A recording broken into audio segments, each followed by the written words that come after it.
Hello everyone, welcome. हम लोग continue कर रहे हैं हमारे गेट 2025 के पेपर डिस्कशन वीडियोस को।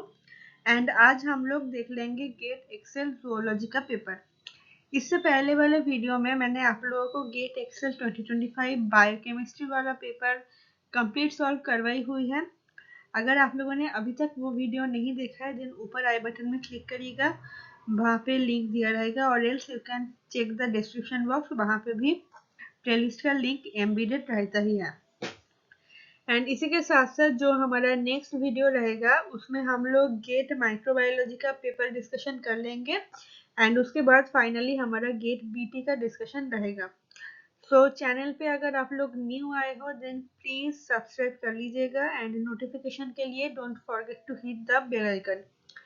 एंड उससे पहले एक रिक्वेस्ट और है आप लोगों से, अगर वीडियोस अच्छे लग रहे हैं एंड कंटेंट से अगर आप लोगों को बेनिफिट मिल रहे हैं then please do share all these videos and these channels with your friends and juniors also, so that they also can be benefited. Okay, and आप लोगों के लाइक, आप लोगों के सब्सक्राइब से हमें काफ़ी ज़्यादा मोटिवेशन मिलता है, एंड हम मोटिवेटेड होके ऐसे ही और अच्छे अच्छे वीडियोस आप लोगों के लिए लाते रहते हैं। ओके, अभी स्टार्ट करते हैं आज का वीडियो। एंड आप लोग नोट्स एंड पेन लेके बैठिएगा, जहाँ पे भी आप लोगों को एक्स्ट्रा इन्फॉर्मेशन मिले उनको ज़रूर से नोट कर लीजिएगा। ओके, पहला ही क्वेश्चन देखो कितना ज़्यादा इजी है। Which one of the following is a brood parasite? Option A is pigeon, option B sparrow, option C goose, and option D is cuckoo. Answer बच्चे बच्चे को पता है, आप लोग नीट लेवल से पढ़ते आ रहे हो। आंसर आएगा ऑप्शन डी, दैट इज कुको। अभी थोड़ा सा इस टॉपिक के बारे में हम लोग शॉर्ट में थोड़ा सा रिवाइज कर लेते हैं। सबसे पहले मुझे ये बताओ कि ये ब्रूड पैरासिटिज्म होता क्या है? ये ब्रूड पैरासिटिज्म जो है ये एक ऐसे टाइप का बिहेवियर है जहाँ पे एक स्पीसीज का ऑर्गेनिज्म अपने यंग वंस को रेस करने के लिए दूसरे स्पीसीज के ऑर्गेनिज्म के ऊपर डिपेंडेंट है। एंड मोस्टली ये वाला बिहेवियर जो है ये बर्ड स्पीसीज में देखा जाता है। एंड इसी को आप लोग एक बहुत ही ट्रेडिशनल एग्जाम्पल से समझते हो, जो है कि यहाँ पे पूछा भी गया है क्वेश्चन में, जो है क्रो एंड कुको वाला एग्जाम्पल। ठीक है, यहाँ पे डायग्राम पे कोयल करके लिखा हुआ है बाय द वे, मैं कोयल से ही समझती हूँ। देखो, सबसे पहले थोड़ा सा बैकग्राउंड बता दूं। क्रो जो है ये अपना घोंसला बनाते हैं एंड अपना अंडा भी देती है उस घोंसले में। एंड कोयल के साथ प्रॉब्लम क्या होता है, ये कभी भी अपना खुद का नेस्ट नहीं बनाती है। ये हमेशा दूसरे के ऊपर डिपेंडेंट रहता है नेस्ट के लिए एंड अपने अंडे देने के लिए। अभी होता क्या है, यहाँ पे डायग्राम पे देखो, ये वाली क्रो है, यहाँ पे इसका नेस्ट है एंड नेस्ट पे इसने यहाँ पे अपने अंडे दे रखे हैं जिसको ये देखभाल कर रही है। अभी यहाँ पे देखो, यहाँ पे ये वाली फीमेल कोयल है एंड ये वाला मेल कोयल है। फीमेल कोयल को होता क्या है, ये जो कोयल का अंडा एंड क्रो का अंडा दोनों बाहर से एकदम आइडेंटिकल दिखते हैं। फीमेल कोयल को अंडा देना रहता है इस क्रो के नेस्ट में, लेकिन जब तक क्रो यहाँ पे बैठी हुई है अपने नेस्ट के पास तब तक तो ये जाके अंडे दे नहीं पाएगी। अभी यहाँ पे फीमेल कोयल की हेल्प करने के लिए आता है मेल कोयल। ठीक है, ये मेल कोयल करता क्या है, ये इस क्रो का ध्यान भटकाता रहता है। जैसे ही ये क्रो अपने नेस्ट से उड़ के बाहर जाएगा तो यहाँ पे आता है वापस से फीमेल कोयल। फीमेल कोयल आते ही करते क्या है, जो क्रो का एग था उनको सारा ये नीचे गिरा देती है एंड नीचे गिरा के वहां पे ये अपना अंडा दे देती है एंड अंडा देने के बाद ये वहां से चली भी जाती है। जब क्रो लौटता है उसको वहां पे वो कोयल का अंडा देख के लगता है कि ये मेरा ही अंडा है एंड वो उनका देखभाल करती रहती है। सो ये वाला जो बिहेवियर था ये था ब्रूड पैरासिटिज्म वाला। ओके, नेक्स्ट क्वेश्चन देखो। देखो ये वाला जो क्वेश्चन है ये कुछ 1-2 साल पहले CSIR नेट में पूछा गया था पार्ट बी में। एग्जैक्टली सेम क्वेश्चन ये इस बार गेट ने भी पूछ लिया है। सो देखो क्वेश्चन में क्या है, during the development of a mammalian embryo yolk sac is formed by which one of the following. Answer बहुत ही इजी है, आंसर आएगा option B that is hypoblast. ठीक है, नेक्स्ट क्वेश्चन देखो। ये वाला क्वेश्चन भी रिपीटेड क्वेश्चन था, exactly same question with same options. गेट ने इससे पहले 2-3 बार पूछा है, मतलब लास्ट 5 इयर्स का पेपर भी आप लोग उठा के देख लोगे, देन वहां पे 2 से 3 बार आप लोगों को ये सेम क्वेश्चन मिलने वाला है। So the animals belonging to which one of the following phyla are characterized by segmented body? Answer याद ही करना है, कोई एक्सप्लेनेशन यहाँ पे है नहीं। आंसर आएगा option A that is annelids. ठीक है, नेक्स्ट देखो, which one of the following is a post zygotic isolating mechanism of speciation? Post zygotic मतलब क्या, पहले जाइगोट बनेगा फिर उसका आइसोलेशन होगा। सो इसको देख लेते हैं अभी वन बाय वन। पहले ऑप्शन में दिया है बिहेवियरल आइसोलेशन।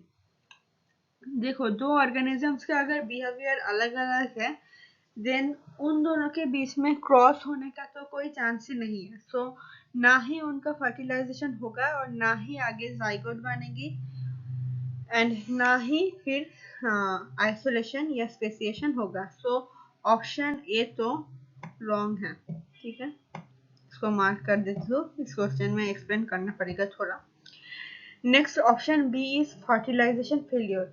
भैया अगर फर्टिलाइजेशन ही नहीं हुआ है ठीक से, फर्टिलाइजेशन ही अगर फेल हो गया है देन जाइगोट बनने का तो कोई चांस ही नहीं है और ना ही आगे आइसोलेशन होने का। ठीक है, सो बी भी गलत है। Okay, option C is hybrid sterility. Yes, hybrid sterility. Hybrid कैसे बनता है, सबसे पहले मुझे ये बताओ, हाइब्रिड कैसे बनेगा? पहले तो क्रॉस होगा, फर्टिलाइजेशन होगा, उसके बाद बनेगा हाइब्रिड एंड फिर ड्यू टू सम रीजन उस हाइब्रिड वाला हाइब्रिड जो है वो स्टेराइल हो जाएगा। सो ये जो हाइब्रिड का फॉर्मेशन जो है ये जाइगोट बनने के बाद ही होता है। सो इसीलिए पोस्ट जाइगोटिक आइसोलेटिंग मैकेनिज्म के अंदर ये हाइब्रिड स्टेरिलिटी वाला आ जाएगा। एंड ऑप्शन डी में दिया है सीजनल आइसोलेशन। सो ये भी प्री जाइगोटिक में ही आएगा बिकॉज मान लो एक ऑर्गेनिज्म जो है वो विंटर में ब्रीड करता है एंड दूसरा ऑर्गेनिज्म जो है वो समर में ब्रीड करता होगा। सो इन दो ऑर्गेनिज्म के बीच जाहिर सी बात है कभी भी हमारा फर्टिलाइजेशन नहीं हो पाएगा। ठीक है, सो ऑप्शन डी भी एक प्री जाइगोटिक मैकेनिज्म के अंदर आ जाएगा। ठीक है, सो पोस्ट जाइगोटिक कौन सा था हमारा? Option C that is hybrid sterility. Okay, now कितना इजी क्वेश्चन है देखो, डेस्मोसोम्स आर व्हाट? सभी को पता है ऑप्शन ए आएगा answer that is intermediate filament based cell adhesion complexes. ठीक है, आप लोग यहाँ पे डायग्राम पे देख भी सकते हो, ये डेस्मोसोम्स जो है ये कुछ प्रोटीन से बनी हुई होती है, जिस प्रोटीन को भी अगेन दो टाइप में हम लोग डिवाइड कर सकते हैं। तो सबसे पहले आता है कैडहेरिन प्रोटीन्स जिसमें आ जाता है डेस्मोग्लिन एंड डेस्मोकोलिन एंड साइटोप्लाज्मिक प्लैक ये दूसरे टाइप का प्रोटीन होता है जिसमें आ जाएगा प्लैंकोग्लोबिन एंड डेस्मोप्लैंकिड्स। एंड यहाँ पे ये आप लोग देख सकते हो ये है इंटरमीडिएट फिलामेंट्स, ये जो रेड में स्ट्रैंड दिखाई गई है ये सारे इंटरमीडिएट फिलामेंट्स है जिनको कनेक्ट कर रहा है डेस्मोसोम्स। ओके, बहुत ही इजी था। The foramen of Panizza is found in which one of the following groups of animals? Answer बहुत ही इजी है ना, आप लोगों को याद ही करना है, आंसर आएगा क्रोकोडाइल्स। ऑप्शन बी आएगा answer. Okay, then next Hardy Weinberg से एक क्वेश्चन तो हर साल आता ही है। जो भी बच्चे नेक्स्ट ईयर के गेट को टारगेट कर रहे हो देन मेक श्योर आप हार्डी विनबर्ग को बहुत अच्छे से देख के जा रहे हो। ठीक है, सो देखो, imagine a population of diploid species in Hardy Weinberg equilibrium. The population has 2 alleles for a gene which are small a and capital A. Okay. The number of individuals with small a genotype in this population is 1 in 10,000. मतलब ये वाला क्या है, ये हमारा Q square का value है. ठीक है. The frequency of allele A in the population is dash. देखो एलील फ्रीक्वेंसी पूछ रहे हैं, मतलब P का वैल्यू हमसे पूछ रहे हैं. सो Q स्क्वायर का वैल्यू हमें दिया गया था जो है कि 1 divided by 10,000, that means 10 to the power -4. यहाँ से आप Q का वैल्यू निकाल सकते हो जो आएगा 10 टू द पावर -2. ठीक है, under root of 10 to the power -4 that will be equal to 10 to the power -2. अभी P का वैल्यू क्या आएगा, then P will be equal to 1 minus Q, that means 1 minus 10 to the power -2, that will be equal to 0.99. Okay, सो आप यहाँ पे digit क्या input करोगे, 0.99 input करोगे. फाइन. देन नाउ ये देखो, ये वाला जो क्वेश्चन है पूरा पेपर में मुझे यही एक क्वेश्चन को देख के लगा कि इसमें जो है बच्चे थोड़े से कंफ्यूज हो सकते हैं एंड बच्चों से गलती होने के भी थोड़ा सा चांसेस है, बिकॉज कुछ डमी डेटा यहाँ पे दिया गया है जिसको क्वेश्चन में कोई यूज नहीं होगा. ठीक है. सो देखो क्वेश्चन में क्या पूछा है, a PCR was set up to amplify 500 nucleotides long DNA. ठीक है. सो एक 500 न्यूक्लियोटाइड लॉन्ग डीएनए है जिसको हमें पीसीआर से एम्पलीफाई करना है. The DNTPs in the reaction mixtures oil radiolabeled. Fine. The percentage of radiolabeled single-stranded DNA after 3 cycles will be dash. up to 1 decimal place तक आपको राउंड अप करना है. तो देखो इसको कैसे सॉल्व करेंगे. सबसे पहले N0 का वैल्यू हमें दिया गया है. N0 क्या है, एक डबल स्ट्रैंडेड डीएनए. किससे कैसे पता चला, बिकॉज बेटा जब पीसीआर आप यूज करोगे, पीसीआर जब स्टार्ट करोगे सो एक डीएनए से ही स्टार्ट करोगे. अगर कुछ नहीं दिया गया है तो हम लोग मान के चलेंगे N0 का वैल्यू 1 है. ठीक है. सो 1 double stranded DNA means 2 single stranded DNA. Fine. इसको अभी यहाँ पे ऐसे छोड़ो. फॉर्मूला क्या पता है हमें, NT equal to N0 into 2 to the power n, where n is what, n is the number of cycles and NT is the final number of DNA strands. Okay. So NT हमें निकालना है, N0 हमें दिया गया है. N0 क्या था, N0 का वैल्यू था 1, मतलब एक डबल स्ट्रैंडेड डीएनए से हम लोगों ने एक्सपेरिमेंट स्टार्ट किया था. Into 2 to the power 3 cycles हुआ है, इससे 2 to the power 3. सो इसको सॉल्व करके आएगा 8 double stranded DNA. 8 double stranded DNA means what, means 16 single stranded DNA. Fine. So अभी क्या है, हमें क्वेश्चन में पूछा था कि percentage of radiolabel single stranded DNA after 3 cycles.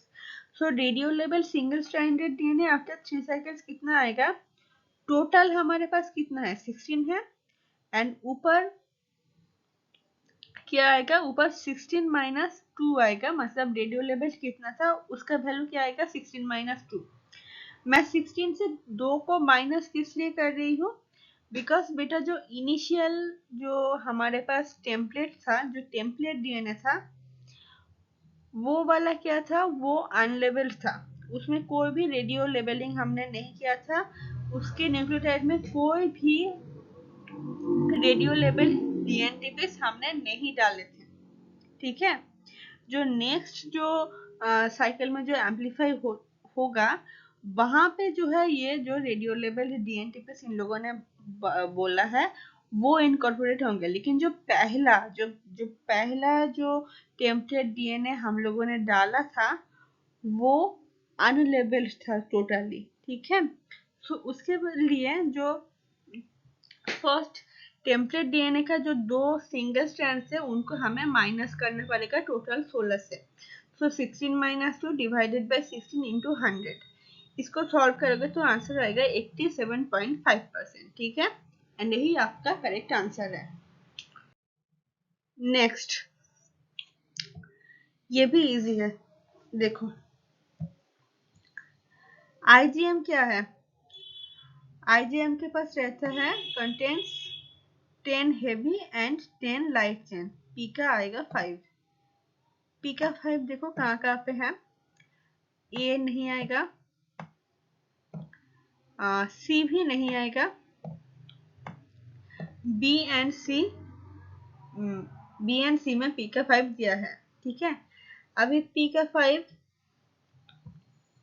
का 5 इन दोनों में मैच हो गया, देन क्यू का 4 भी दोनों में ही दिया है, आर का 2 भी दोनों में ही यहाँ पे दिया हुआ है, सिर्फ एस का हमें चेक करना है। यहाँ पे देखो ऑप्शन डी में एस का भी 5 दिया है, देखो एम एच सी एस का 5 नहीं, एस का 5 तो नहीं आएगा, हमारे पास आ चुका है कि पी का 5 है, सो ऑप्शन डी भी गलत हो जाएगा, then therefore correct answer is what, it is option B. Okay, next question. Histology से एक क्वेश्चन आता है जिसमें मोस्टली ये आप लोगों का डिजीज एंड पैथोजेनिक ऑर्गेनिज्म का नाम पूछा जाता है। सो मेरे चैनल पे मैंने माइक्रोबियल डिजीजेस का रिसेंटली एक वीडियो अवेलेबल करवाई हुई है, आप लोग अगर चाहो तो उस वीडियो को देख लेना, लिंक मैं नीचे डिस्क्रिप्शन बॉक्स में दे दूंगी, और else you can click on the I button. Okay, sleeping sickness and Chagas disease, इन्हीं दोनों में बच्चे कंफ्यूज होते हैं एंड इन्हीं दोनों से ही यहाँ पे आप लोगों का आंसर निकलना था।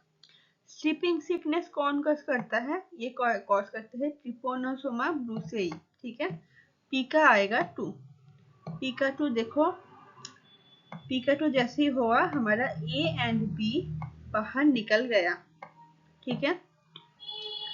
क्यू का देखो चगास डिजीज कॉज करता है ट्रिपानोसोमा क्रूजी, मोस्टली इन्हीं दोनों में ही बच्चे कंफ्यूज होते हैं, इन्हीं दोनों से ही हमारा आंसर निकल आया, पी का 2 क्यू का 1, ऑप्शन डी, ठीक है, D is our correct option. Next देखते हैं, चलो ये भी बहुत ही ज्यादा इजी है। एसआईआरएनए क्या करेगा बोलो, ये जीन साइलेंसिंग करवाता है, आर का 2,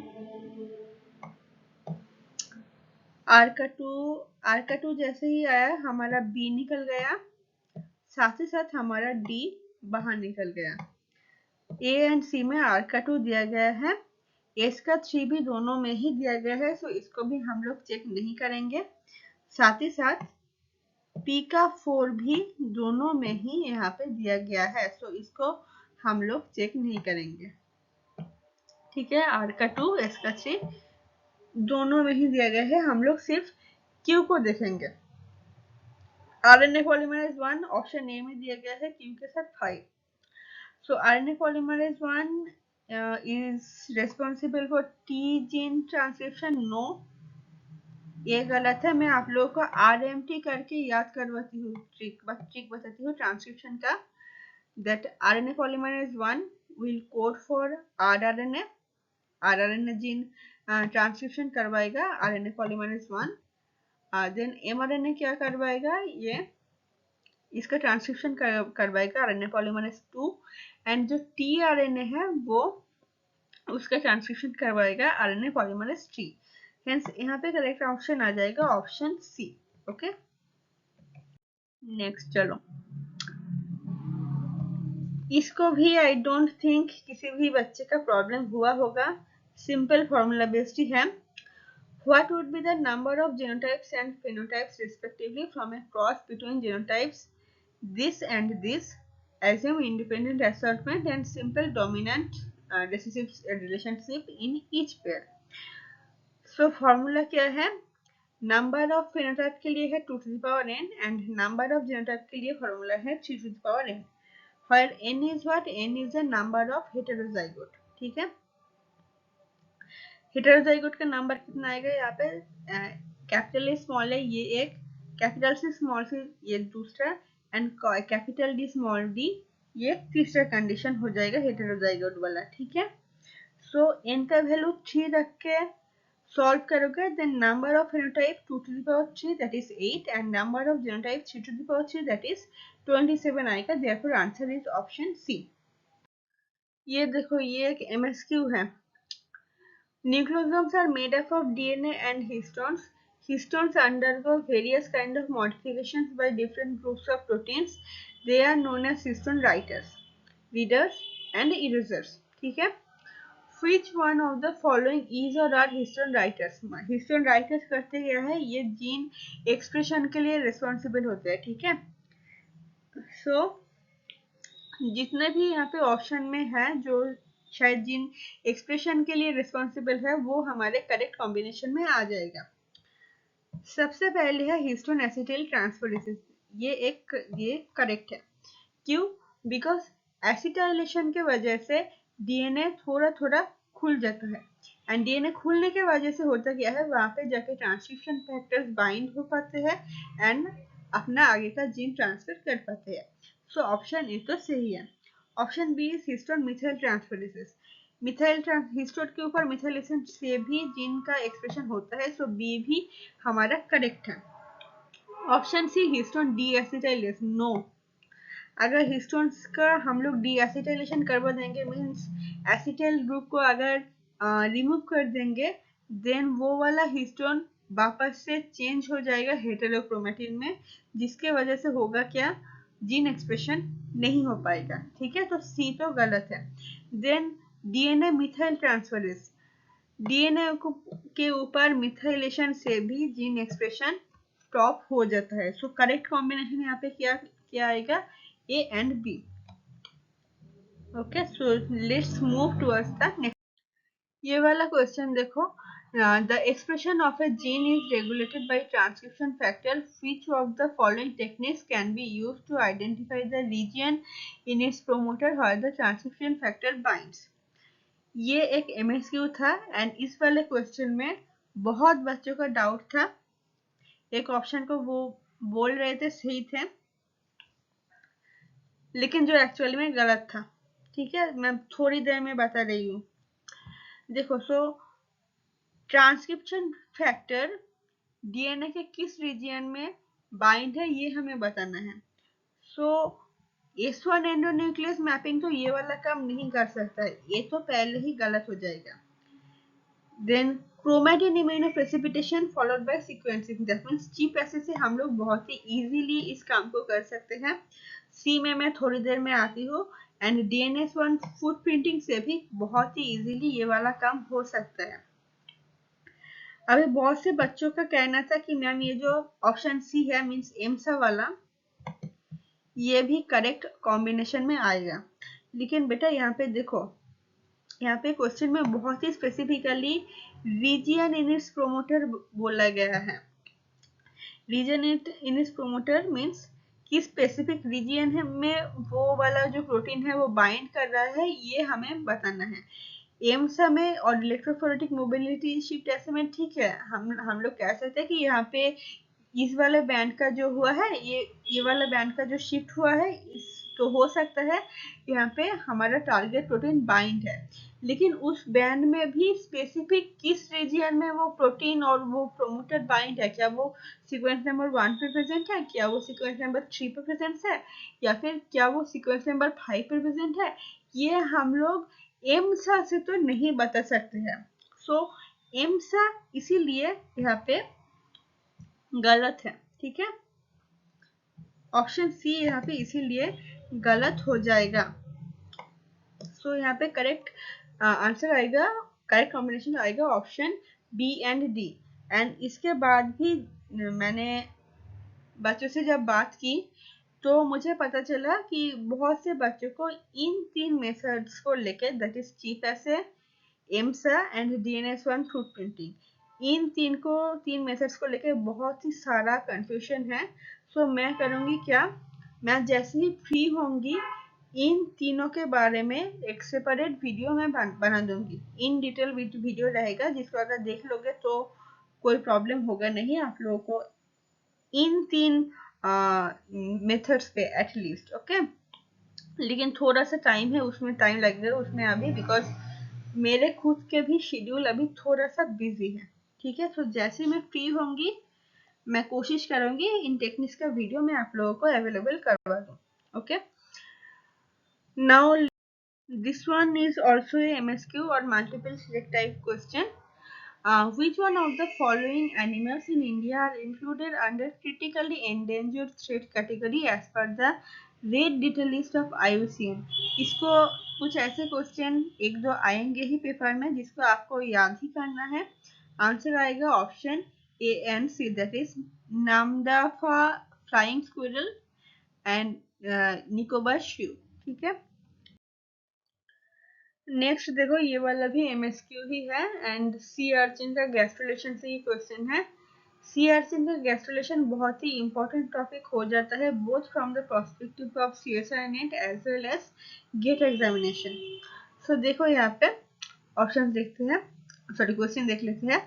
Which of the following statements in relation to cell movement during gastrulation and sea urchin is or are correct? यहाँ पे is और are देख के ही आप बोल सकते हो कि ये जो क्वेश्चन है ये MSQ है. So first option is delamination leads to the formation of endoderm. No, ये तो गलत है. करेक्ट कॉम्बिनेशन में ए हमारा नहीं आना चाहिए. Then inversion leads to the development of mesoderm. Yes, option B is correct. Option C, involution leads to the development of ectoderm. नहीं, ectoderm का development involution से नहीं होता है. C गलत है. Then and option D, invagination leads to the development of endoderm. Yes, ठीक है. So correct combination क्या आएगा? Option B and D. Next, ये बहुत ही easy question है एंड ये भी यहाँ पे इज और आर देख के ही आप बोल सकते हो कि MSQ है.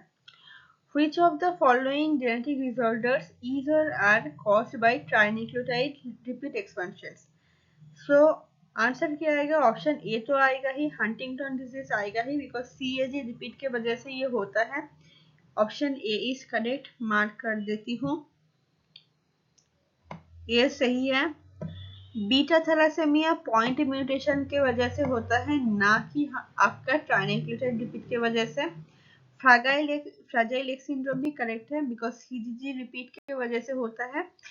सिस्टिक फाइब्रोसिस CFTR जीन में म्यूटेशन के वजह से होता है, ना कि ट्राइन्यूक्लियोटाइड रिपीट से. ठीक है. सो करेक्ट कॉम्बिनेशन आएगा option A and C. Okay, ये वाला क्वेश्चन जो है ये बाइनोमियल थ्योरम से है. मुझे थोड़ा सा लगा अगर बच्चों ने कैलकुलेशन सही से नहीं किया होगा देन गलत आंसर आ सकता था. एल्स ये क्वेश्चन बहुत ही ज्यादा स्ट्रेट फॉरवर्ड है. ओके, सो क्वेश्चन देख लेते हैं. The mother and father of 5 children are carriers और heterozygous of an autosomal recessive allele that causes cystic fibrosis. मतलब क्या? सिस्टिक फाइब्रोसिस एक ऑटोसोमल रिसेसिव टाइप का डिजीज है एंड एक कपल है जिसके 5 बच्चे हैं. ओके, एंड मॉम डैड दोनों ही 5 बच्चों का मॉम डैड दोनों ही कैरियर से, मतलब कैपिटल स्मॉल टाइप का है. ठीक है. So the probability of having exactly 3 normal children among 5, यही पे थोड़ा सा गौर करना था. नहीं पे हमारा बाइनोमियल का कंसेप्ट आएगा कि 5 में से एग्जैक्टली 3 का नॉर्मल होने का प्रोबेबिलिटी क्या है. ठीक है. तो देखो यहाँ पे मॉम डैड दोनों ही हेटेरोजाइगस है एंड दोनों कैरियर है, means capital A small A type का दोनों ही है. सो मैंने आप लोगों के हेल्प के लिए यहाँ पे पनेट स्क्वायर भी बना दिया है, आप लोग देख सकते हो इसको. तो स्क्वायर से हमें क्या पता चल रहा है कि नॉर्मल आने की, नॉर्मल बेबी आने की प्रोबेबिलिटी है 3/4 एंड डिजीज होने की प्रोबेबिलिटी है 1/4. एंड क्वेश्चन में हमसे जो रिक्वायर्ड प्रोबेबिलिटी पूछ रहा है मीन्स 5 में से एग्जैक्टली 3 नॉर्मल होने की प्रोबेबिलिटी क्या है, इसको हम यहाँ पे बाइनोमियल से निकालेंगे. सो बाइनोमियल का फॉर्मूला क्या है? NCR into P to the power R into Q to the power N minus R. N क्या है? N is the total number of children that is 5. R क्या है? हमारा रिक्वायर्ड जो है, मतलब 5 में से 3 हमें निकालना है कि 5 में से 3 का नॉर्मल होने की प्रोबेबिलिटी क्या है, ये निकालना है. मतलब R का वैल्यू आएगा 3. P is the probability of success, means in that case normal children की probability जो है कि 3/4. ठीक है. So 3/4 whole to the power R means whole to the power 3/4 whole to the power 3 into Q, मतलब probability of failure. Means in that case यहाँ पे है डिजीज का प्रोबेबिलिटी, ठीक है। Means Q equal to 1/4 whole to the power n minus R. N क्या था 5 था, आर क्या था 3 था, 5 माइनस 3, ठीक है। तो यहाँ पे 5 माइनस 3 आ जाएगा। अभी इसको हमने सॉल्व किया है, इसको सॉल्व करने के बाद फाइनल आंसर आएगा 0.26, ठीक है। सो आप लोग यहाँ पे डिजिट इनपुट करोगे 0.26, ठीक है। सो ये एक बहुत ही इजी एंड स्ट्रेट फॉरवर्ड सा क्वेश्चन था। बच्चों का गलती कहाँ पे हुई, उन्होंने कुछ बच्चों ने यहाँ पे 3/4 लिख दिया और कुछ बच्चे से ये 3/4 का पावर ही 3 कर दिया, लेकिन वो हमें नहीं करना है बिकॉज यहाँ पे एग्जैक्टली वर्ड बोल दिया गया है एंड 5 में से 3 मेंशन किया है, ठीक है। तो जब भी ऐसा स्टेटमेंट आप लोगों को मेंशन रहेगा, देन याद रखना इन सच केस आप लोगों को हमेशा बाइनोमियल थ्योरम यूज करना पड़ेगा। ओके, सो ये एक क्वेश्चन था। Okay, so this is the last question of this paper and ये भी एंजाइम काइनेटिक्स से बहुत ही इजी सा स्ट्रेट फॉरवर्ड सा क्वेश्चन पूछा गया है। मुझे जितना लगा यहाँ पे सिर्फ यूनिट्स का ही खेल था। अगर यूनिट्स ठीक से देख लिए होते देन आप काफी आसानी से इस क्वेश्चन को कर लिए होते। An enzyme which follows Michaelis Menten equation catalyzes the reaction A to B when enzyme and substrate concentrations are this and this respectively. The reaction velocity is this. If Km for the substrate A is 5 micromolar, the kinetic efficiency of the enzyme will be dash into 10 to the power 6 per mole per second. थोड़ा सा अगर आप units पे गौर करोगे तो देखोगे यहाँ पे आप लोगों को आंसर देना है मोलर पे, ठीक है। यहाँ पे देखो सबस्ट्रेट ए का केएम दिया गया है माइक्रोमोलर पे। यहाँ पे देखो एंजाइम का कॉन्सेंट्रेशन दिया है नैनोमोलर पे एंड सबस्ट्रेट कॉन्सेंट्रेशन दिया है माइक्रोमोलर पे। सो हमें करना क्या है, इन सारे चीजों को हमें एक ही यूनिट पे लेके जाना है जो है कि मोलर पे, ठीक है। सो जितने भी डेटा यहाँ पे दिए गए थे क्वेश्चन में मैंने सभी को लिस्ट आउट कर ली है एंड सभी को एट द एंड मैंने सेम यूनिट पे दैट इज मोलर फॉर्म में लेके गई हूँ, ठीक है। Total enzyme concentration ET question में दिया था 15 nanomolar, means what 15 into 10 to the power minus 9 molar. Substrate concentrations are 10 micromolar, means 10 into 10 to the power minus 6 molar equal to 10 to the power minus 5 molar. V0 का value क्या था, V0 का value दिया था 5 micromolar पर second, इसको भी मैंने मोलर पे कन्वर्ट किया है। 5 into 10 to the power minus 6 molar पर सेकेंड आ जाएगा। Km का वैल्यू है 5 माइक्रोमोलर, उसको भी मोलर पे कन्वर्ट करके मैंने लिखा है 5 into 10 to the power minus 6 molar. अभी हमसे पूछा है काइनेटिक एफिशिएंसी, मींस के कैट बाई के एम का वैल्यू हमें निकालनी है। अभी के कैट का वैल्यू तो हमारे पास है नहीं, के कैट का वैल्यू क्वेश्चन में नहीं दिया है। सो के कैट का फॉर्मूला क्या है, V max by E T, fine.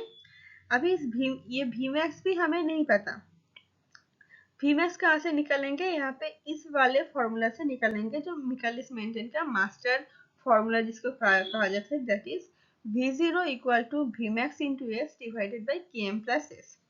सारे वैल्यूज तो यहाँ पे हमें पता ही है, V0 हमें पता है, एस हमें पता है, के एम हमें पता है, वी मैक्स हमें निकालना है। तो सारे वैल्यूज को हमने यहाँ पे पुट कर लिया है। देन इसको पुट करने के बाद वी मैक्स का वैल्यू आया है 7.5 into 10 to the power minus 6 mole पे है, मोल पर सेकेंड, ठीक है। अभी इस वी मैक्स की वैल्यू को हम लोग इस इक्वेशन में पुट कर लेंगे। सो के कैट इक्वल टू क्या आएगा, वी मैक्स निकला था 7.5 into 10 to the power minus 6 divided by E T का वैल्यू क्वेश्चन में दिया है 15 into 10 to the power minus 9 molar, ठीक है। सो इसको अगर सॉल्व करेंगे देन आंसर आएगा 5 इंटू 10 टू द पावर 2, ठीक है। सो अभी हमारे पास के कैट का वैल्यू भी आ चुका है एंड के एम तो दिया ही गया था। सो अभी निकाल लो, के cat by K M value put करोगे देन 5 इंटू 10⁻², जो हमारा के कैट निकला है, डिवाइडेड बाई के एम का वैल्यू क्वेश्चन में दिया है 5 इंटू 10⁻⁻6। इसको सॉल्व करोगे देन आंसर आएगा 100 इंटू 10⁻⁻6। ठीक है, सो यहाँ पे आई गेस क्वेश्चन में शायद थोड़ा सा टाइपिंग मिस्टेक हो सकता है। यहाँ पे आई गेस 10⁻⁻6 होना चाहिए, नॉट 10⁻6। आप लोग मास्टर पेपर में देख लेना एक बार, शायद मेरे एंड से यहाँ पे एक टाइपिंग एरर आया है। ठीक है, इस आंसर इज करेक्ट, आंसर यहाँ पे 100 ही आएगा। यहाँ पे आप लोग 100 पुट कर देना। ठीक है, मतलब इंटीजर में जो डिजिट आपको इनपुट करना था वो आप 100 पुट करते हैं। ओके, सो ये था हमारा last question. So I hope आप लोगों को वीडियो पसंद आया होगा। अगर पसंद आए हो देन लाइक करिएगा एंड अपने फ्रेंड्स के साथ शेयर करिएगा। एंड ऐसे ही और वीडियोस के लिए हमारे चैनल को सब्सक्राइब करिएगा। कोई भी डाउट हो आप लोगों को किसी भी क्वेश्चन में, do let me know in the comment section, I will definitely help you out.